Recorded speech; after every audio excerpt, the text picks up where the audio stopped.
నమస్కారం. మన భారతీయ తత్వవేత్త జిడ్డు కృష్ణమూర్తి గారు ఏమన్నారో వినండి. నిన్నెవరైనా ఇండియన్ అని అన్నా, ముస్లిం అని అన్నా, క్రిస్టియన్ అని అన్నా, యూరోపియన్ అని అన్నా నీ మనసు కలుక్కుమని బాధపడుతుంది. ఎందుకలా అవుతుందో తెలుసా?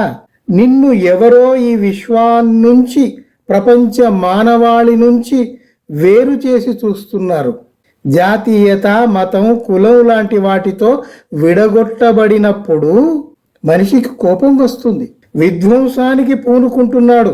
విధ్వంసం ఏ దేశానిదో, ఏ విశ్వాసానిదో, ఏ మతానిదో కాదు, ఏ రాజకీయ పార్టీదో కూడా కాదు, పోని వాటికి అనుబంధమైన వాటిది కూడా కాదు. మనిషి తనను తాను మనిషిగా భావించుకున్నప్పుడు, ఎదుటి వారిని మనుషులుగా గుర్తించినప్పుడు ఆత్మవిశ్వాసం పెరుగుతుంది, ఆనందం లభిస్తుంది, భద్రతా భావం ఇనుమడిస్తుంది. ఇది మన భారతీయ తత్వవేత్త జిడ్డు కృష్ణమూర్తి గారి ఆవేదన. ఎందుకంటే విశ్వమానవులము అన్న అవగాహన చాలా గొప్పది. విశ్వమానవులం అన్న అవగాహనే చాలా గొప్పది. సమానత్వమే మానవవాదానికి లక్ష్యం అయినప్పుడు ఈ విభజనలు, ఈ విడగొట్టబడాలు చాలా బాధను కలిగిస్తాయి కదా. అందుకే చూడండి, ఇప్పుడు మనం ఎవరో ఒక్కరిని తప్పు పట్టడం కాదు, కానీ వామపక్షవాదులము అని చెప్పుకునే వారి దగ్గర లక్షణాలు ఉండటం లేదు. అభ్యుదయవాదులం అని చెప్పుకునేవారు అభ్యుదయవాదానికి దూరంగా బతుకుతున్నారు. హేతువాదులం అని చెప్పుకునే వారి మాటల్లో మనకు హేతువే కనబడదు. ఇక శాస్త్రజ్ఞుల మాట చెప్పాల్సిన పనే లేదు. వాళ్ళు శాస్త్రజ్ఞులుగా ఎదుగుతారు, కనీస ఇంగిత జ్ఞానం లేకుండా, వివేకం లేకుండా మూఢభక్తిలో ప్రవర్తిస్తుంటారు. ఇలాంటప్పుడు ఈ దేశం, ఈ ప్రపంచం, ఈ మానవాళి ఎలా బాగుపడుతుంది? ఇప్పుడు మనం వైజ్ఞానిక ప్రజాస్వామ్యం సాధిద్దామని అనుకుంటున్నాం. అంటే సైంటిఫిక్ సోషలిజం. సైంటిఫిక్ సోషలిజం ఎలా వస్తుందండి? ఇన్ని విభజనలు, ఇన్ని విశ్వాసాలు, ఇంత మూఢత్వం గూడు కట్టుకొని ఉన్నప్పుడు సైంటిఫిక్ సోషలిజం ఎలా వస్తుంది? ఉదాహరణకు మీరు కొన్ని విషయాలు చూడండి. ఇందాక నేను చెప్పాను, అభ్యుదయవాదులు, విప్లవవాదులు, హేతువాదులు, వైజ్ఞానికులు, వామపక్షవాదులు, ఇంతమంది ఇన్ని రకాలుగా ఉంటే వీళ్ళు ఏం చేస్తున్నారు? హిందూ దేవుళ్లను, మతంలోని లొసుగుల్ని విమర్శించరు, వాటి దుర్మార్గాల్ని చర్చకు రానియరు. మనకొక వైజ్ఞానిక సంస్థ కూడా ఉంది, అది దేవుడి గురించి మాట్లాడదు, ఉట్టి వైజ్ఞానిక విషయాలు మాత్రమే ప్రచారం చేస్తాం అని అంటుంది. అసలు దేవుడు అనటమే ఒక పెద్ద మూఢనమ్మకం అయితే దాని గురించి మాట్లాడకుండా పక్కన పెట్టడం ఎలా సాధ్యం? తప్పు కదా. ఇంకా చూడండి, ఈ గ్రూపు, ఈ వీళ్ళంతా, నేను ఇందాక ఉదహరించిన వీళ్ళంతా కులాన్ని పట్టించుకోరు. కుల వ్యవస్థ సమస్య కాదంటారు. కులాలు, ఈ భేదాలన్నీ ఉపరితలంగా ఉన్నవి, వాటి గురించి మనం మాట్లాడాల్సింది ఏమీ లేదు అని తేల్చేస్తారు. ఇంకొక ముఖ్యమైన అంశం ఏమిటంటే, మన భారతదేశ సమస్యలకు పరిష్కారాలు భారతదేశపు పరిస్థితుల్లో నుంచే చూపాలి. విదేశీయుల పరిస్థితులు చూసి, అక్కడి పరిస్థితులను బట్టి వాళ్ళు తీసుకున్న నిర్ణయాలు తెచ్చి మనం ఇక్కడ అన్వయిస్తాము, అప్లై చేస్తాము అంటే కుదరదు కదా. ఇతర దేశాలకు భారతదేశానికి చాలా తేడా ఉంది కదా. అందువల్ల మనం ఏ సమస్యకైనా పరిష్కారం ఎక్కడి నుంచి సాధించాలి?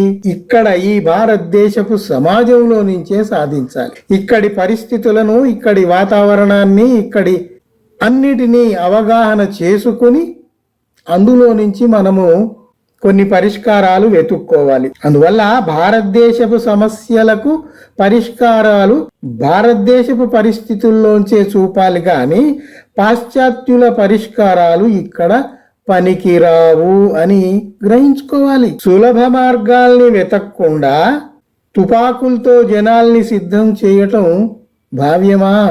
మరొక ముఖ్యమైన విషయం, ఓటు హక్కును పక్కన పెట్టి సాయుధ పోరాటం బోధించటం ఎందుకు?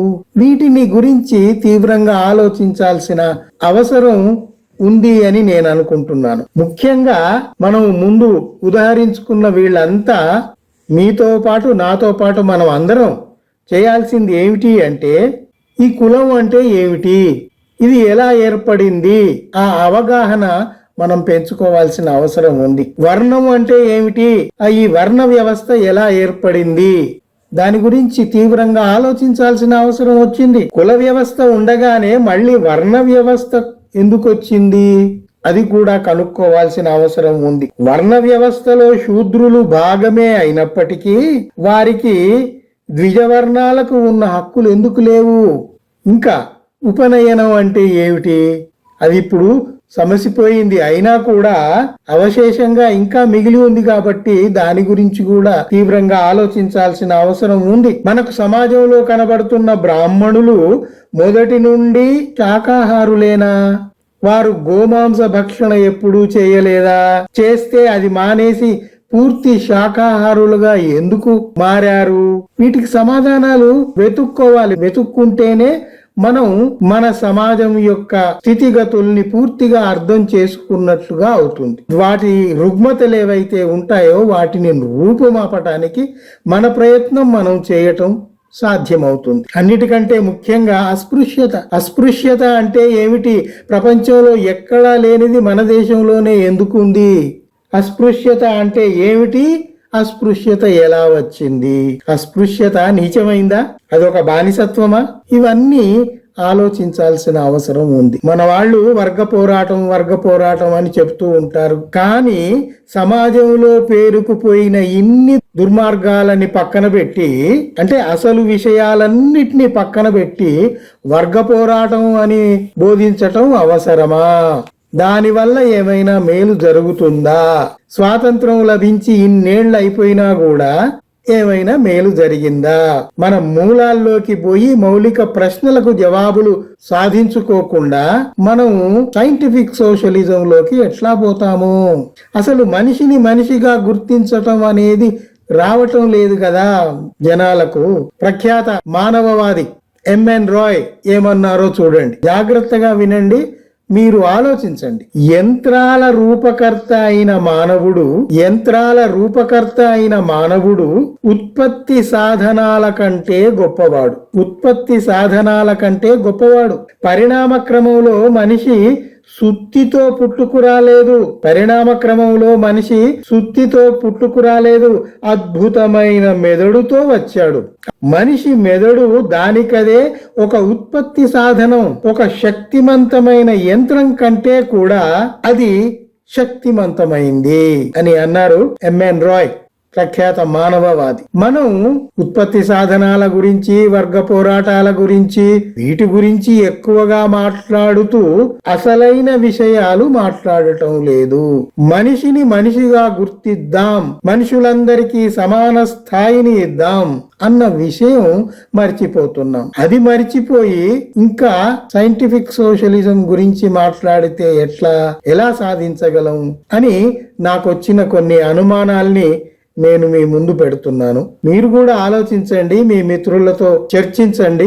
మనం ఏ దిశలో ప్రయాణించాలో మనం కలిసి నిర్ణయించుకొని ముందుకు పోవాల్సిన అవసరం ఉంది. సైంటిఫిక్ సోషలిజం వైపు పోవాలంటే మనం ముఖ్యంగా మనిషిని మనిషిగా ఆహ్వానించాలి. ముందు ఆ పని చేస్తే మిగతా పనులు వాటంతటవే జరుగుతాయి. ఆ పని చేయటానికి ఎన్నో అడ్డంకులు ఉన్నాయి, మీరు ఆలోచించి చూడండి. వాటిని ఛేదించుకొని మనమంతా మనుషులం, విశ్వమానవులం, మనదంతా ఒకటే స్థాయి అనేది మనం గుర్తించుకోవాలి. డార్విన్ ఏం చెప్పాడు? ప్రతి ఒక్కడికి మరొకడితో సంబంధం ఉంది. మరొకడు అనేవాడు ఈ దేశం కావచ్చు, పరదేశీయుడు కావచ్చు, ఏ ఖండంలో ఎక్కడ ఉన్నా కూడా వాడు మనకు బంధువే. ఐన్స్టీన్ గనక ఒక వస్తువుకు మరొక వస్తువుతో అవినాభావ సంబంధం ఉంది అని థియరీ ఆఫ్ రిలేటివిటీ ఎట్లా చెప్పాడో డార్విన్ అదే చెప్పాడు. నీకు నీవే లేవురా, నీకు వేరే ఒక వాడికి, వేరే పక్క వాడికి, ఎదుటి వాడికి, వేరే దేశం వాడికి, అందరికీ నీతో సంబంధం ఉంది. Genetic relation, genetic code. Science ను అర్థం చేసుకుంటే మనం విశ్వమానవులం అనేది అర్థమవుతుంది. సరే, ఈ విషయాలు మీరు కూడా ఆలోచిస్తారని మీ ముందు పెట్టాను. మరోసారి మరిన్ని విషయాలు మాట్లాడుకుందాం.